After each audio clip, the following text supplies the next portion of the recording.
listeners, and welcome to the 12th lecture in this NPTEL course on the 20th century Anglophone women's novel. We have been continuing a very detailed, close reading of Passing by Nella Larsen, and in the previous lecture, I ended by describing a very unpleasant and disturbing scene from the third chapter of the novel, in which some comments made by Claire Kennedy's husband John led to very harsh indictment on the part of Irene. And ultimately, in my words, it showed how Claire's desire for friendship was manifested as a kind of violence inflicted on these two other women friends of hers.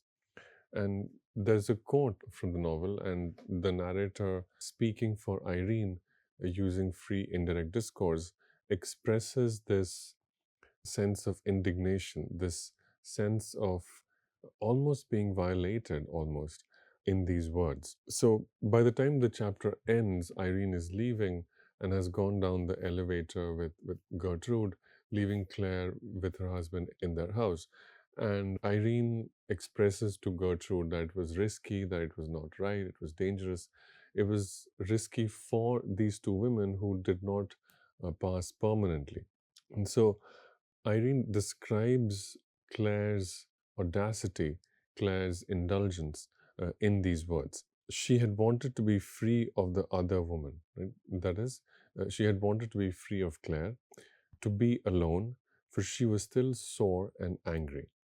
What right, she kept demanding of herself, had Claire Kendry to expose her, or even Gertrude Martin, to such humiliation, to such downright insult? And further, and all the while, on the rushing ride out to her father's house, Irene Redfield was trying to understand the look on Claire's face as she had said goodbye, partly mocking, it had seemed, and partly menacing, and something else for which she could find no name.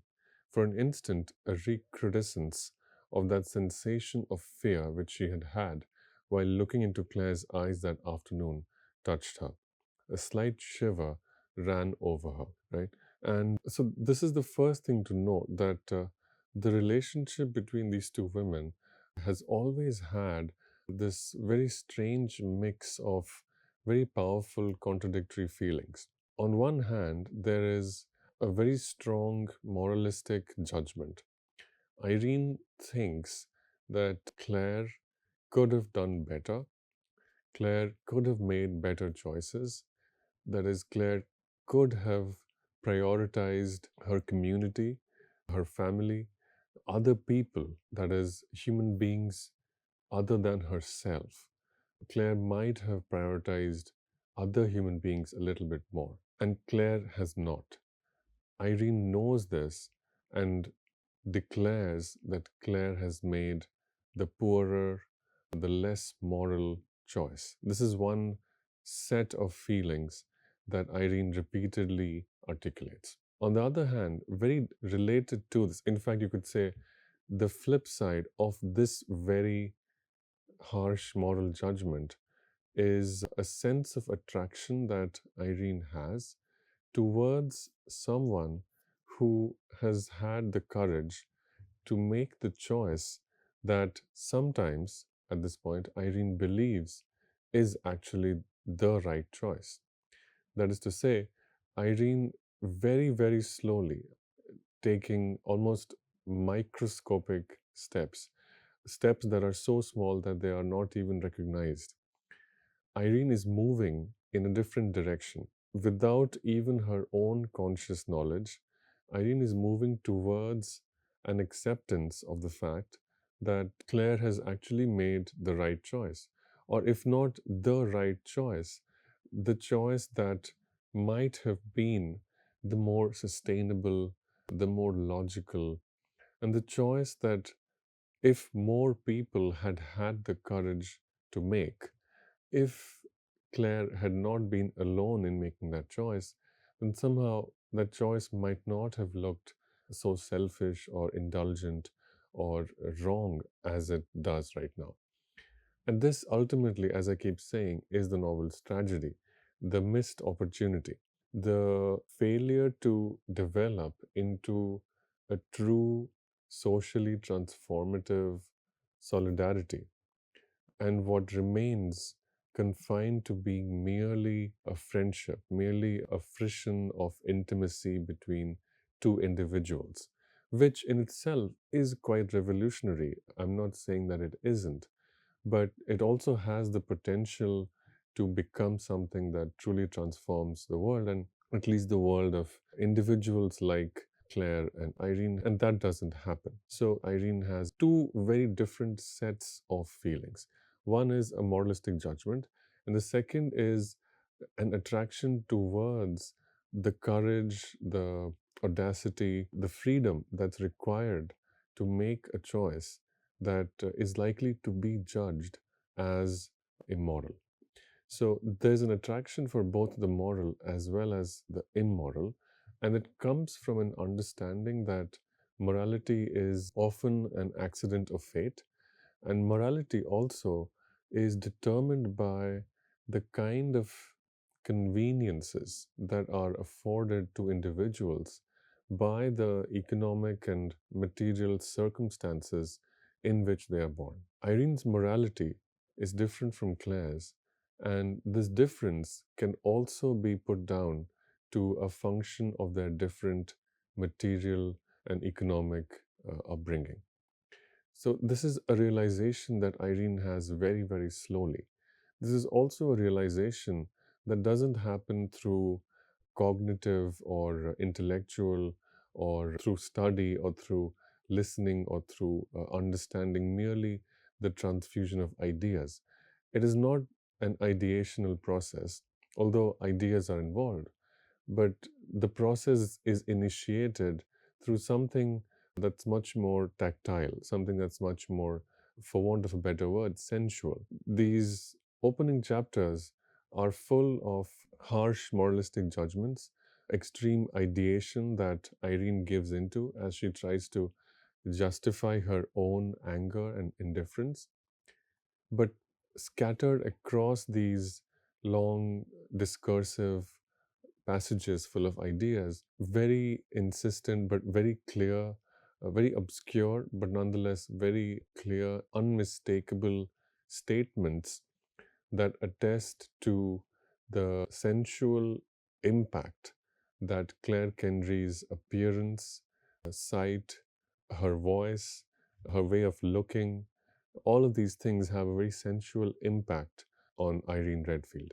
I won't be able to read all of them, but one of them that is found in the end of this chapter, which comes after this strong statement of indignation, that is, how dare she put me through this, right? After this, Irene explains something, and Irene is unable to explain something that she notices in the figure of a person she has decided, she has very good reasons, very strong, justifiable reasons to dislike. And what is that? Late that night, even long after the last guest had gone and the old house was quiet, she stood, that is, Irene, stood at her window, frowning out into the dark rain and puzzling again over that look on Claire's incredibly beautiful face.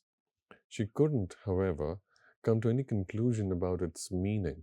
Try as she might, it was unfathomable, utterly beyond any experience or comprehension of hers. She turned away from the window at last and, with a still deeper frown, why, after all, worry about Claire Kendry? She was well able to take care of herself, had always been able, and there were for Irene other things more personal and more important to worry about. Besides, her reason told her she had only herself to blame for her disagreeable afternoon and its attendant fears and questions. She ought never to have gone. So, the first thing to note is Irene cannot deny certain facts. The most obvious fact is that Claire's face is beautiful, and there are several instances in which Claire's voice, Claire's gaze, they're all described as having a very sensual force on Irene. These are some facts. At this point, Irene is unable to make sense of these facts. these facts are not important enough to be understood. What is more important is that Irene has decided, made a conscious decision through an act of will to not engage any further. And she has also decided to not lose any more sleep worrying about what Claire is doing. And that is because Claire is perfectly capable of taking care of herself. So, this is the moment at which this chapter ends. And the next chapter tells us a lot about, in fact, the next section tells us a lot about the kind of problems that Irene is facing and why she decides not to engage any further. She has to do this, she has to resolve very strongly to not engage with Claire, because the very next day, Irene gets another effusive letter from Claire requesting for more meetings, letters that are full of longing and which express a very strange sentiment, right? Which is she wants to reconnect and wants to spend more time with Irene and Gertrude, that is, people like her. And this is the letter that Irene gets from Claire. She says that, but if you could know how glad, how excitingly happy I was to meet you and how I ached to see more of you, you would understand my wanting to see you again. So, the first and most important thought is she just wants to tell Irene how much she wants to spend time with her. And then there's another postscript that's added to this letter, which reads, it may be, Irene dear, it may just be that after all, your way may be the wiser and infinitely happier one. I'm not sure just now, at least not so sure as I have been. So, this is the first instance in which we get justification for Claire wanting to reconnect and spend time with Irene. A justification that uses some of the language and discourse of racial passing. The idea here is Claire is having a change of heart. She's beginning to soften the resolve which had inspired her to take this decision to pass in the first place. So, this is Claire who is undergoing some revision. She is rethinking, reconsidering the ideas that she had shared in the first meeting on the rooftop at the Drayton. In that meeting, if you'll remember, and I spent some time unpacking those ideas as well, in that first meeting, Claire had been very clear. Claire's thought had been that Irene has no place or has no vantage point from which to judge Claire, because Claire had got a very raw deal in terms of the kind of discrimination, race and class wise, that she had to deal with, and the kind of price she would have to pay, the kind of indignity that Claire would have to suffer if she had decided to continue to make a life as black. That is, not by passing, but by continuing to live as black. And so the logic of that claim was passing was materially, logically, a more profitable thing to do. It was the right choice. Now, having spent some time with Irene, Claire is saying she's beginning to doubt that. She's beginning to think that maybe Irene's decision to not pass, the safer, more practical, more moral, moralistic, very conservative for sure, decision that makes Irene look like a good woman from the perspective of the black middle and lower middle and black working class.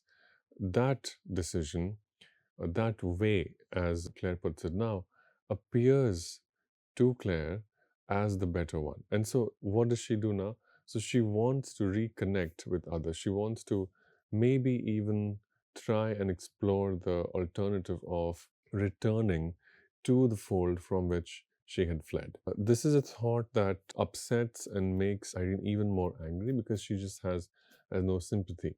So she decides not to indulge this desire of Claire's and decides to ignore all of these requests. And then Irene thinks more. As days pass, Irene thinks about what had happened. And Irene returns to that moment when John Bellew had insulted the African American community, had said things like they're black devils, and had said things like they are prone to robbing people, killing people, etc. And Irene's memory of that is tinged with a great deal of guilt as well as a great deal of anger. The first and most obvious target of this anger is, as had been articulated in the moment also, the first object, the target of that anger is Claire, because Claire is tolerating these insults simply because she has to pass as white. But now, after a few days have passed, and as Irene begins to have the advantage of hindsight, Irene begins to question herself as well. So, this is the paragraph. Two paragraphs actually in the first chapter of section 2. The first thought that Irene has is that Claire's desire to reconnect with those who were born black and continue to live as black cannot be trusted, because what if that too was coming from a place of already inauthentic blackness? That is to say, the person who Claire was when she wrote these letters and when she expressed her longing to spend more time with Irene, that person was not the person that Claire Kendry was when these two women knew each other as children, as little girls.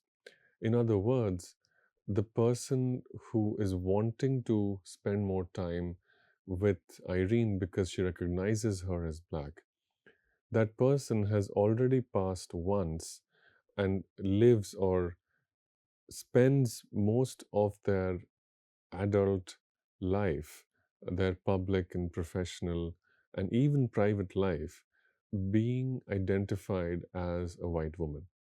So this desire to spend more time with Irene because she's black is not something that Irene feels that she can take very seriously. It's something that Irene views with a great deal of suspicion. This is the first. And second, this suspicion begins to extend, and she includes herself also within this suspicion because she thinks back to that moment when they were all in Claire's white husband, John Bellew's house. They were having a very comfortable and enjoyable time sipping tea in the summer. And none of them decided to stand up or speak out against the kind of things, quite horrific things that John Bellew was saying. Now, it was easy to justify not reacting because it would have meant some kind of a personal injury and insult to these individuals. They would be exposed as being dishonest, they would be exposed as being as passing. But still, if they really felt that strongly, they should have done something. And this is what Irene feels here. And this is how Irene puts it. And mingled with her disbelief and resentment was another feeling, a question. Why had she spoken that day? Why, in the face of Bellew's ignorant hate and aversion, had she concealed her own origin? Why had she allowed him to make his assertions and express his misconceptions undisputed? Why, simply because of Claire Kendry, who had exposed her to such torment, had she failed to take up the defense of the race to which she belonged? Right? So Irene is quite disturbed at the kind of behavior that she feels she is encouraged into putting on, and the kind of behavior that she feels empowered enough to put on in the company and in the safety that the company of Claire Kendry provides. So, what is that safety? The safety is that of enjoying all the material comforts of a first world American society. But it comes with certain moral failings. And one moral failing is being unable to stand up for the race to which she belonged. This becomes an important idea. For Irene, blackness or the African American identity is a very powerful social force. It is bigger than an individual, it is a tradition, it is a community. Individuals who come from this community have a sense of responsibility. They owe something to the race. And in moments like this, when a white man says things like black people are black devils or they are likely to kill and rob, that sense of responsibility must kick in. It is a duty almost for individuals to stand up, challenge, resist, oppose this kind of arbitrary imposition of violence. So, first, she hates herself for not being able to stand up, and she blames this behavior on the kind of social contracts that Claire Kendry had herself been trapped in, and by association with Claire Kendry, Irene also had become entangled in. And so it was all part of a large series of trade offs, compromises that these two women were making because they had chosen that certain comforts in life were desirable and worth having. So, this is the first thing. Now, there's another paragraph which is very important, which comes down to the kind of racial belonging Irene believes herself to have and how she feels Claire doesn't have that, and which explains to Irene Claire's different behavior. It wasn't, as Irene knew, that Claire cared at all about the race or what was to become of it. She didn't. So for Irene, Claire doesn't care for the race at all, or that she had for any of its members great or even real affection, though she professed undying gratitude for the small kindnesses which the Westover family had shown her when she was a child. Irene doubted the genuineness of it, seeing herself only as a means to an end where Claire was concerned. Nor could it be said that she had even the slight artistic or sociological interest in the race that some members of other races displayed. She hadn't. No, Claire Kendry cared nothing for the race, she only belonged to it. Now, this is a very important statement. For Irene, Claire Kendry doesn't do a few important things that others do, and maybe Claire Kendry should have done those as well. The first is Claire Kendry does not care at all about the race or what was to become of it, right? So, having a sense of commitment to the future development, the fate of the community one is born into. Claire doesn't have that. Okay. And the second is she doesn't have artistic or sociological interest in the race, right? So, what is the merit or what is the value or what is the fate of, let's say, Black art, the Harlem Renaissance, Negro aesthetics? These were things that were important to many contemporary writers at the time that Passing was written. Irene is intelligent enough and aware enough, even though she's not herself a professional or practicing writer or scholar, but she reads and has heard enough and has enough of cultural consciousness to know that there were individuals at the time who cared a lot for the future of Negro art or the future of the Negro community. And Claire was not one of those. So, this defines Claire's position as a black woman in a particular way. And what is that definition? That definition is Claire cared nothing for the race, she only belonged to it. In a way, this is a very accurate modern description of race, right? Race as a choice that a person makes, right? One is not determined or one should not be forced by the accident of one's birth to incorporate certain beliefs or to take up certain professions or to choose certain forms of work, study, and ways of life. But then again, what about the kind of responsibility, the ethical obligation that one owes to the community one is born into? In a way, this is not an either or, and no one would argue, no African American scholar, writer, or individual would argue that it is a case of choosing between the two. So, in other words, it is never the case that anyone can simply detach themselves completely from their race, nor is it the case that someone's life, professional choice, education, mode of expression determined entirely by one's race. It is always a mix of both.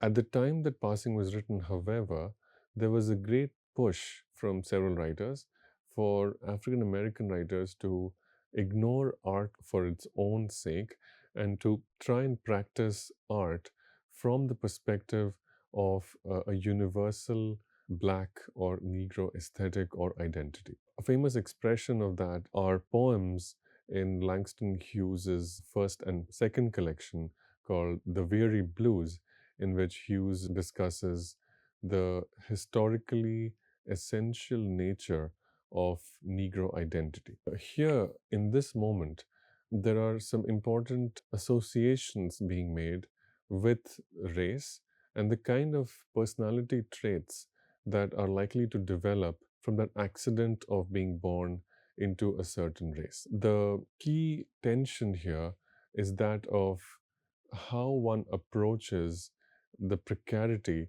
that is associated with race. I will discuss the concept of precarity in the next lecture, but I just want to mention here that a key point of disagreement and conflict between Irene and Claire will be how these two individuals identify, accept, and manage precarity. For Irene, a Black woman is permanently in an extremely precarious condition. And in a time when civil rights did not exist, when Jim Crow laws were very powerfully segregating individuals, it was imperative for Black women to prioritize safety, to prioritize the safety of themselves as well as their families. And this is the reason that Irene finds Claire's decisions to pass to be unsafe and quite risky because they put at risk the lives of others in her family. So they may benefit Claire in the sense of allowing her to access certain comforts and certain luxuries of life. But the consequence was that they put Claire's own life at risk and thereby were a sort of emotional violence on people who cared for Claire, people whose lives depended on Claire, and people from the African American community who had raised Claire and who had a stake in Claire's well being, propriety, and success. And Claire's response to that is that no amount of playing safe could actually take away the precarity which attached itself as an essential feature to the lives of the African American community in this 1920s Jim Crow pre civil rights era. And so both these positions are equally powerful, equally logical, and carry a great deal of intellectual force. Neither can defeat the other in a debate. Neither Claire is totally right, nor is Irene. And this is why the novel remains a very important discursive, intellectually very tensed, and almost dialectical exploration of identity and race.